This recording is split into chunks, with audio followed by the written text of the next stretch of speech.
অনেকদিন পর ছোট্ট একটা শপিং ভ্লগ নিয়ে চলে আসলাম। এই রোজার মধ্যে রোজা থেকে সেদিন শপিং করার জন্য চলে গিয়েছিলাম কুষ্টিয়া। রমজান মাসে ঘুরে ঘুরে শপিং করা যে কি কষ্ট, কিন্তু যখন সব পছন্দ মতো কেনা হয়ে যায় তখন আর এই কষ্ট কিছুই মনে হয় না। প্রথমে এই পাঞ্জাবি কেনার জন্য চলে গিয়েছিলাম ইজি শোরুমে। এখানে বেশ ভালো কালেকশনই ছিল, ছোট বড় সব ধরনের কালেকশনই ছিল। সবকিছুই তো ইজিতে ছেলেদের জন্য, কিন্তু একপাশে আবার দেখছি যে বাচ্চাদের জন্য কিছু লেডিস কালেকশনও রাখছে। সবকিছু দেখার পর বেশ অনেকগুলো পাঞ্জাবি এখান থেকে নেওয়া হয়েছিল। এই পাঞ্জাবিগুলো বেশ কমফোর্টেবল। ওখান থেকে পাঞ্জাবিগুলো নিয়ে চলে গিয়েছিলাম আড়ং-এ। এই একমাত্র শোরুম যেখানে কোনোভাবেই কোনো ভিডিও করা যাবে না। সবাই জানে যে ভিডিও করা যাবে না, কিন্তু তারপরেও ভিডিও করার চেষ্টা করে, সেরকম আমিও করেছিলাম। আর ওদের একই dialogue, sorry ma'am, video not allow.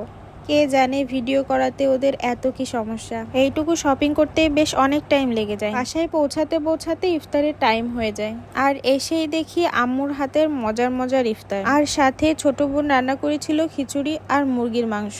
ও যে এত সুন্দর রান্না পারে, মাশাল্লাহ মাশাল্লাহ। রোজা থেকে সারাদিন ঘুরে ঘুরে এসে দেখেই খুশি হয়ে গিয়েছিলাম। আমার তো কেনা ইফতারের থেকে বাসায় বানানো ইফতার বেশি পছন্দ। আপনাদের কোনটা পছন্দ? সবাই মিলে একসঙ্গে ইফতার করে নিলাম।